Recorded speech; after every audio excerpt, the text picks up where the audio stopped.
नमस्कार स्टूडेंट। आज हम वेरिएशनल प्रिंसिपल का डिस्कस करेंगे। उस वेरिएशनल प्रिंसिपल में जो सबसे पहले हम डिस्कस करने वाले हैं वो है डेल्टा वेरिएशन।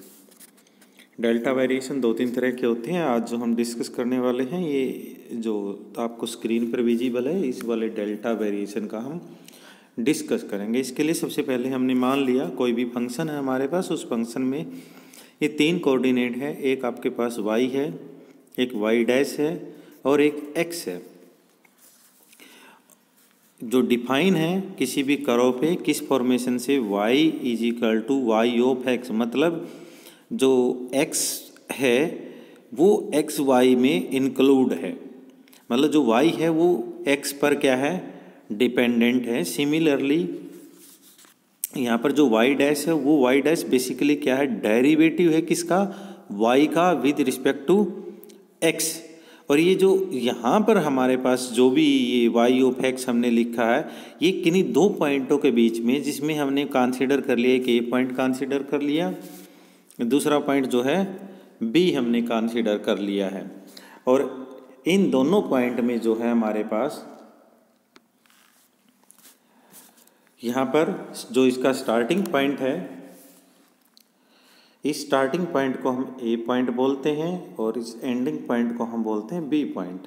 और इन दोनों के बीच में हमारे पास क्या है, वाई ऑफ एक्स है, ये आपके पास एक्स एक्सिस है, ये आपके पास वाई एक्सिस है, ये आपका ओरिजिन है। तो इन दोनों केसेस के लिए हमारे पास ए का पॉइंट क्या है, ए के है x1 y1, बी के क्या है x2 y2 और इनके बीच में क्या आपके पास y ऑफ x है, जिसको हमने सिंपली क्या लिखा है, यहाँ पर y लिखा हुआ है। नाउ अब हम इस कर्व की अगर हम बात करें तो ये बेसिकली जो कर्व है, इन केस अगर हम यहाँ पे y is equal to Y of x लेके चलते तो मेनली क्या है कि जो y भी है क्या है, x पे आपके पास डिपेंडेंट है, x से वेरी होता है। तो उस केस के लिए अगर हम डिस्कस करें यहाँ पर तो हमने एक कंसीडर कर लिया कोई भी लाइन इंटीग्रल, जिस लाइन इंटीग्रल को हमने क्या कह दिया, दैट इज द आई आपके पास क्या है, कोई भी लाइन इंटीग्रल हमने कंसीडर कर लिया किस फंक्शन के लिए, जो हमने एफ फंक्शन पहले कंसीडर किया हुआ। और इसका जो वेरिएशन है वो कहाँ से कहाँ तक है, x1 से लेके x2 तक है। तो इसको हमने डिफाइन कर दिया Y I is equal to x1 से x2 F of Y dash X into D X. और जो ये आई है, आई की क्या है आपके पास एक कोई भी स्टेशनरी वैल्यू है। इसके लिए हमारे पास यहाँ पे जैसे x1 y1 और x2 y2 हमने कंसीडर कर लिए, दो कर्व हमने कंसीडर किए हैं। तो इन दोनों कर्व के लिए हमारे पास पहले जो हमने कर्व कंसीडर किया वो लिया हमने a b p, मतलब a p b, पहले हमने ये वाला नीचे वाला कर्व कंसीडर किया। नाउ सिमिलरली हमने दूसरे पॉइंट कंसीडर किए a p डैश और b। बेसिकली इन दोनों में क्या है, जो डाउनवर्ड वाला कर्व है जिसमें हमने p लिखा, अपवर्ड कर्व में हमने जिसमें p डैश लिखा, इन दोनों में बेसिकली जो चेंज है दैट इज y से y प्लस में डेल्टा y का आपके पास क्या है, चेंज है। x कोऑर्डिनेट आपका यहाँ पर फिक्स है। तो हम किसी कर्व के लिए जो हम डेल्टा वेरिएशन हमने डिफाइन करना है वो डिफाइन करेंगे say delta of y is equal to curly y by curly alpha into delta alpha. और ये जो आपके पास curly y by curly alpha है, इसको हमने कह दिया say this is eta of x into delta alpha. Alpha कोई भी हमने पैरामीटर कंसीडर कर लिया, ये इंडिपेंडेंट है किस पे, x पे इंडिपेंडेंट है, ये सभी के लिए कॉमन है। नाउ अब एक हमारे पास जो ईटा ऑफ x है ये किसका फंक्शन है, ये फंक्शन x का है। इस कंडीशन के साथ है delta y1 is equal to delta y2 is equal to eta of x1 is equal to eta of x2 is equal to 0। ये आपने कंडीशन डेल्टा वेरिएशन के लिए रिमेंबर रखनी है कि बेसिकली x1 और x2 क्या है, एंडिंग पॉइंट है और इन एंडिंग पॉइंट पे आपका क्या है, ईटा डिपेंड कर रहा है।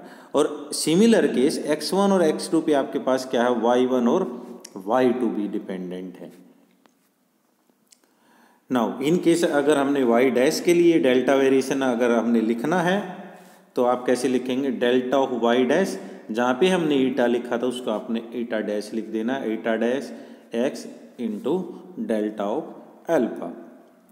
नाउ इन केस अगर आपने यहाँ पे जो हमने इंटीग्रेशन लिया था जिसमें हमने i लिखा था, i is equal to x1 से x2 F of y dash और x इंटू में dx लिखा था, तो यहाँ पे अब हमने y का चेंज क्या कर दिया, y से y प्लस में डेल्टा y का चेंज कर दिया, तो आपके पास जो पाथ है वो पाथ चेंज हो गया है और वो पाथ i से किस में चला गया है, i डैश में कन्वर्ट हो। अगर ये कन्वर्ट हुआ तो y का भी कोऑर्डिनेट चेंज हो गया है, y डैश का भी चेंज हो गया, बट x अपना फिक्स था तो ये आपका x रहा। तो हमने क्या कर दिया, एफ ऑफ y प्लस में डेल्टा y डैश प्लस में डेल्टा y डैश और x।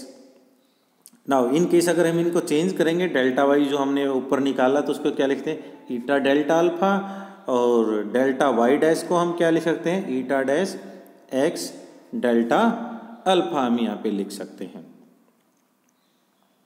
नाउ जो एक्चुअल में वेरिएशन होगा, इनमें जो वेरिएशन तो संभाल ही है, तो इनका जो वेरिएशन होगा उसको हम बेसिकली जो है टेलर एक्सपेंशन की हेल्प से जो उस फंक्शन को डिस्कस करेंगे और उसके अकॉर्डिंग हमारे पास जो कंडीशन है वो क्या निकल के आएगी। जो हमने आई डैश वाली ली थी, आई डैश जो लिया था, ये क्या लिया था हमने, ये वाली कंडीशन ली थी, इसको इसमें अब हमारे पास जो फंक्शन f है, इस फंक्शन को हम किससे एक्सप्रेस करेंगे, टेलर एक्सपेंशन से एक्सप्रेस करेंगे। तो उसके केस के लिए हम जो लिखेंगे that is equal to x1 से लेके x2 f y dash x plus में करली f बाई करली y ईटा डेल्टा अल्फा, सिमिलरली करली f बाई करली y डैश ईटा डैश डेल्टा अल्फा।